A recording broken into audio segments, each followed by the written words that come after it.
Jurgen Klinsmann, thank you so much for taking the time to speak with us. There's obviously a huge game coming up this weekend, the Der Klassiker.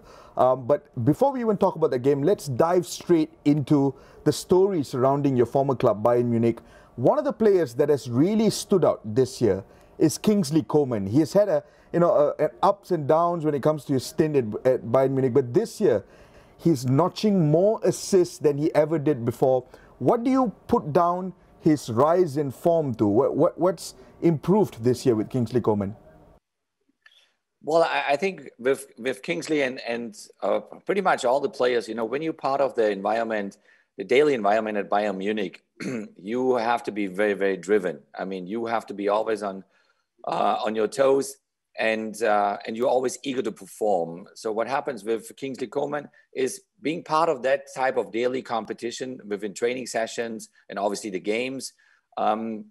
You're just forced to give always your maximum. You're just forced to go to the limits, and that's what he's doing this season. He's doing outstanding.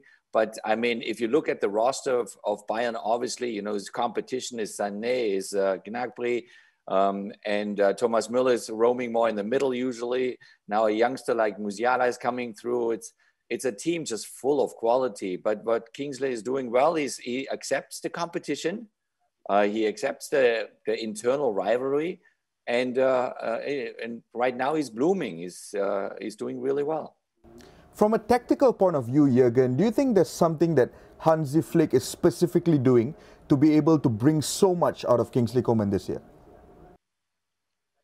Well, I think, obviously Hansi Flick has the experience to always have different variations from a tactical and a technical side. I mean, he has, he's coached before. He brought up, Hoffenheim. Basically, he's pretty much the creator of the Hoffenheim of today. Then he was with Joachim Löw, the assistant coach of the national team. He won the World Cup.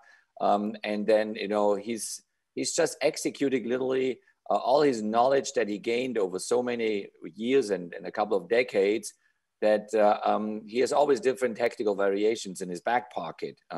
At the end of the day, but it is the players that need to understand where their role is. And so there will never be the perfect situation for you as a player, because you have to be open-minded to different jobs that you need to do. If you look at just Robert Lewandowski, when he's asked to come back at set pieces or so to help out the defense, he's doing that. Is it his favorite thing to do? Probably not, because he wants to be on the opposite side and scoring goals. Or when they play a high-pressure situation, everybody has to buy into it. Everybody has to chase the opponents and defending. And this is a fine-tuned machine that Bayern Munich built now over the last years with a lot of young players that is working really well. Everybody knows each other's role. They can switch the position. So in terms of Coman, he can go to the right. It's no problem. He can roam into the middle. It's no problem. As long as you understand what to do when you lose the ball. That means, when you lose the ball, we have to chase it again and we have to win it back from whatever position I am in that moment. It doesn't matter if you're on the left, on the right, or in the middle. So you have to go after people. And that's what they're doing, all of them. And that's what they do in training as well.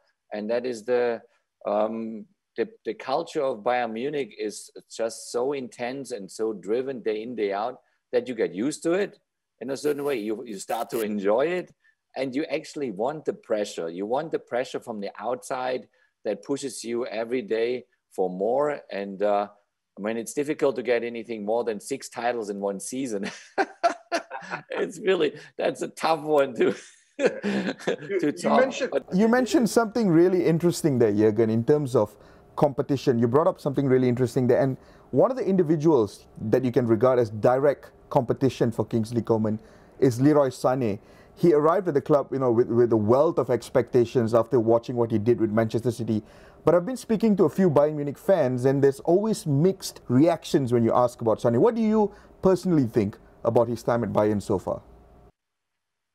Well, there has been a little bit of up and downs, sometimes a little injuries or whatever. But I looked at when I see a player going, at that age to such a big club like Bayern, or obviously, if you play in the Premier League before or with big clubs, you kind of are yeah, you grow into that type of an environment where the expectations are always the highest, you know. But at the end of the day, we shouldn't forget, you know, they are young athletes, they are young, outstanding athletes, and they got to find their way, their own path, you know. And those Champions League teams, they are just filled with, yeah, with 20, 25 top players, where pretty much every position is doubled. And this is not easy. This is not easy. And then you need to adapt, obviously, to a different city, to a different lifestyle, to different people, a different staff, a different coaching staff as well. And yeah, that's what we sometimes forget. We think, okay, you know, if you score in one team, you're playing for Barcelona, you score there a lot of goals, you got to go to Bayern Munich, score there a lot of goals. It's not an automatic. You have to be patient. You have to let them grow into their new environment.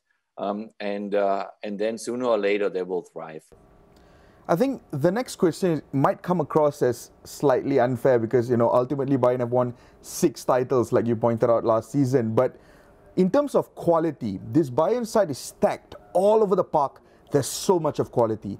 But what's the one area of concern for you? If there's something that concerns you, something that you feel that needs strengthening to some extent? Well, I think that still, even on this high level that Bayern Munich documents now over years, there are still weaknesses for every team out there. You know, you can be Manchester City and you gotta find some sort of weakness somewhere, or Barcelona, Real Madrid, or whatever big name you talk about.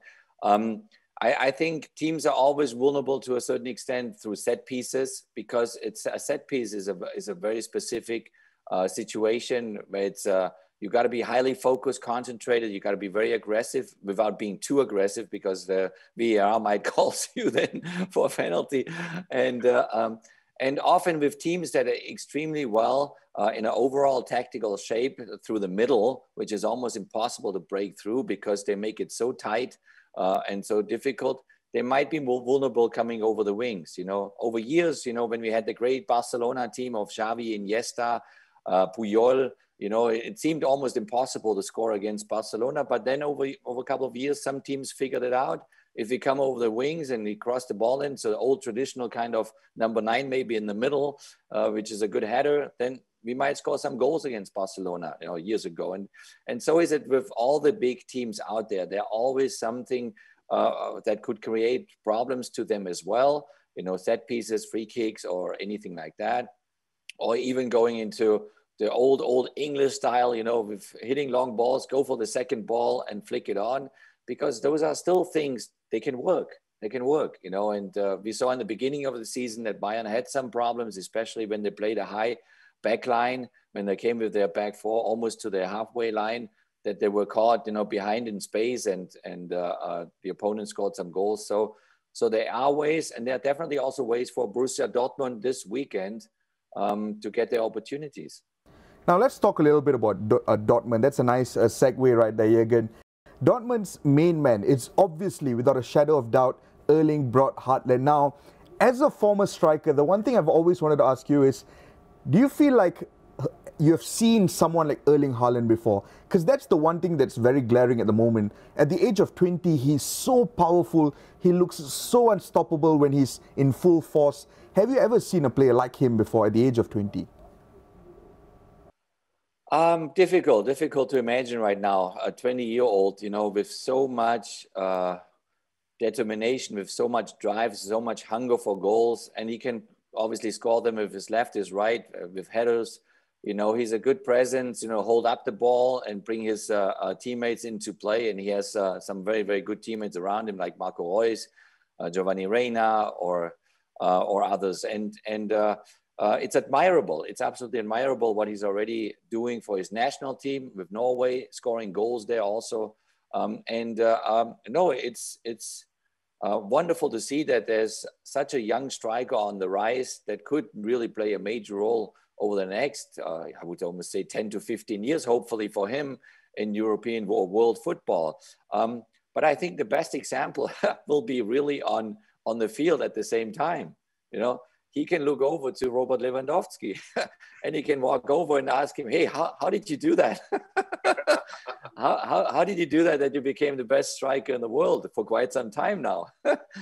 And so it's all, what I mean with that, it's all about consistency. So this is the biggest challenge for Erling Haaland is, and it's just a normal challenge, is to become really consistent year in, year out.